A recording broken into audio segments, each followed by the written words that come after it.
I le atua pea lona vi inga e whaavavau lava.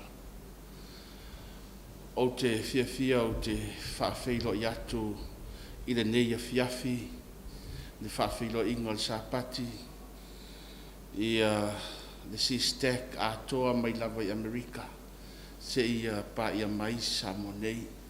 Faafeiloaiga atu sunga i le teita i ao o ngaluenga, sunga pasta with papu, ma le faltua. Faafeiloaiga atu fo i le autostusi, le sunga pasta pali'i i a feta ma le faltua. Faafeiloaiga atu fo i le sunga i le teu oloa ngaluenga wao, le sunga pasta ui tualangi ata ma le faltua. Ia ai maise au na le atua o loo faafale le malu ma faatunga paulia i nuu po o lalafanga te itas mai lava i Amerika. Ia se ia pa ia to tonu o Samoa nei. Ia ele ngata i lea o nofo ato e fia o le tatou ngaluenga SISDAC. Ia vi ia le atua, faaftai le atua, o no aso sa tatou ngalulu e ai.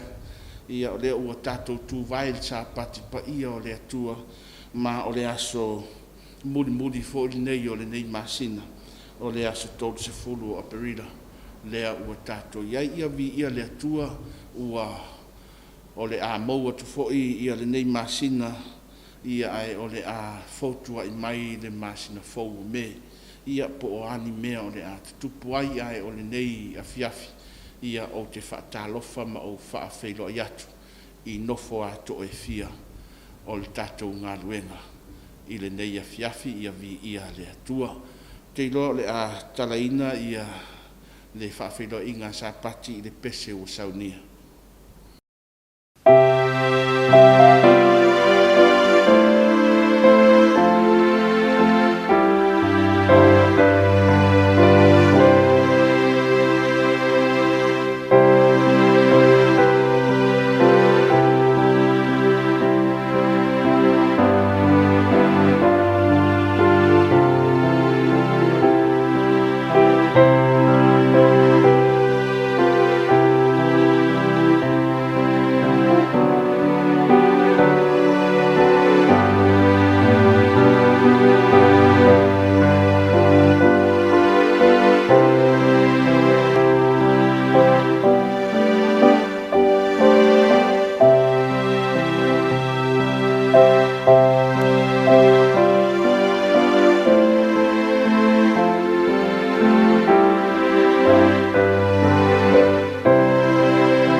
mātou ta mai o le langi, e vi ia lava oelo mātou atua i le nei a fiafi, a wai talitonu o mātou loto, o no aso sa whenga iai mātou i tiu te mga luenga, lea o mātou tu vai mai i lo sa pati pa ia. Lau a fionga, a vea o se whaasidinga malosi i le nei a fiafi a oanga atu le sa pati a tai au. Ia e alofa fesoso ni mai e nā tia le vai vai ma le ngau ngau lau au au. Ia a ia whapea ona e whaunga ina ia mawhai ona whaleo ina lo whininga tā pena masauni ai lau whanau. Au wai whai tutoa oero mātou tua. Ia vi ia oe whaavavau lava. Amen.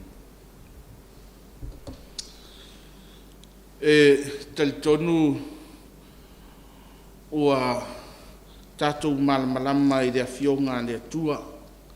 Pe mai rea fionga le atua le apostolo Peteru. E uilava ina ua outou iloa ia le tala le lei. Ia ai o te le whaatamalai.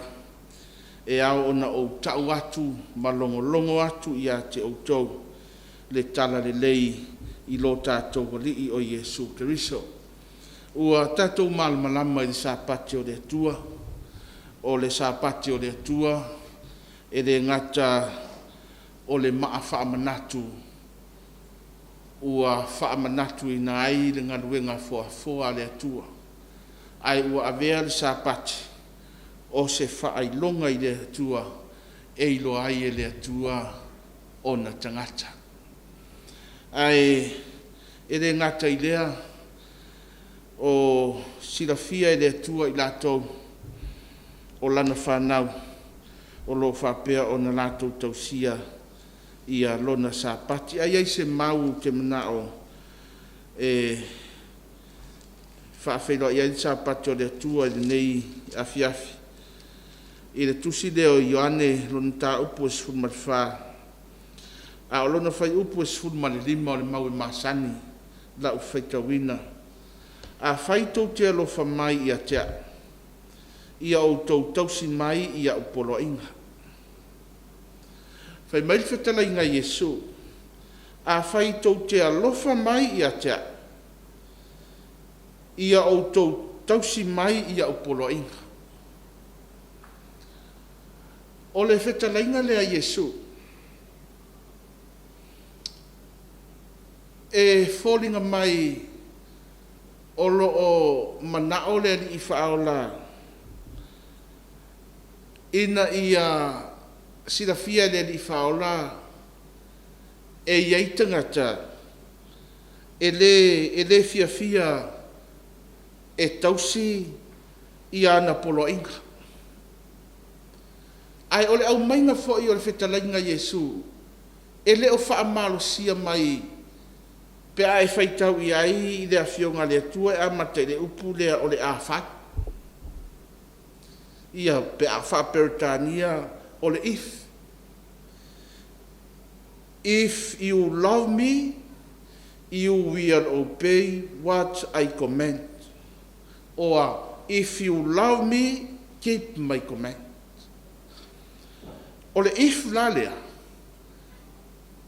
e tau mai i atea,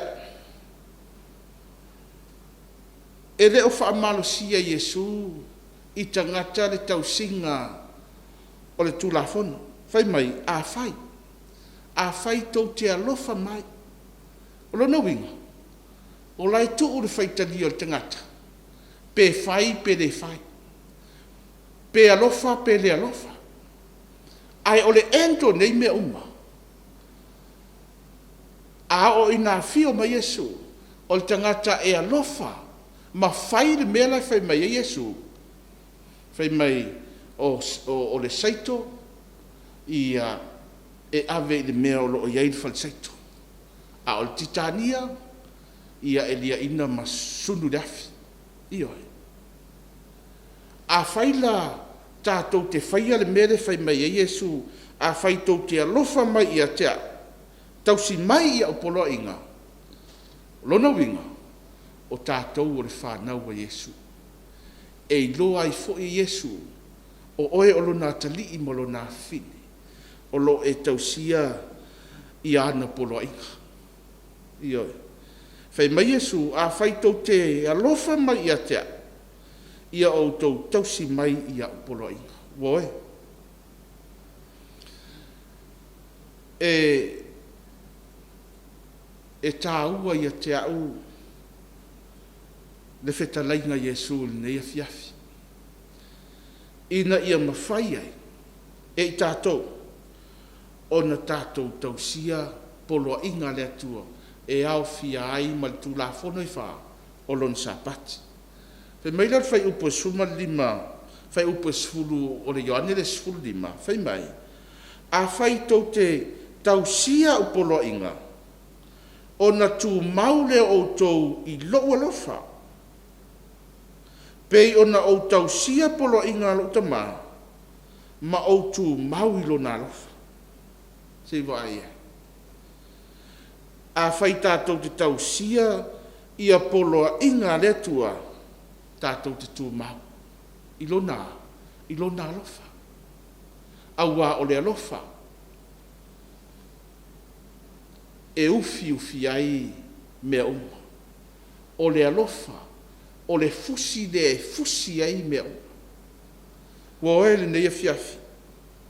A o tato iai mi tato faafeiloaiga atu sapati o le atua. Ona o le sapati o le atua pea e faitau i le finaunga tele o le sapati lea ua matua tau mawhai a satani i le mawhai ai. Ina ia ave ese ai mawhau tangata. Mai le sapati o le atua, o le al sapati o le atua, o no aso inga lue ai, a o le aso fitu, o le sapati lea, ia i ova le tatu atua. E le ngata, o le sapati, o le whailonga le atua. Whape on whai mai aitu se e sakie rue ruasfuru. Ia autou whapa ia ina o sapati e whai fo ia mwhailonga ia te au ma autou ilo ai autou o a o i ofalo autou atua. E re ngata o sapati o le whailonga ale atua. Ai o le sapati fo. Lea tātou te tausia i le lalo langi le nei. Tātou te tausia fo i le lalo langi fo. Te whafoga. Le sapati lea tātou te tausia o le whailonga le atua. Tātou toe tausia foi i le lalo langi fo. E iei se mau.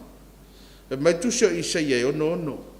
Fai upe lua suma tolu le lau fai tauina. Awa e pei ona tu mau i o luma o le langi fo ma le lalo langi fo o te whaia ua whetalai mai ai ova. E whaapea o na tū mau o a o tau whanau, ma lo o tau ngoa, o lea masina whato awa aia, ma lea masina whato awa aia, o lea sapati ma lea sapati, e o mai ai tangata malawa, e ifo mai o ruma, ua whetalai mai ai ova.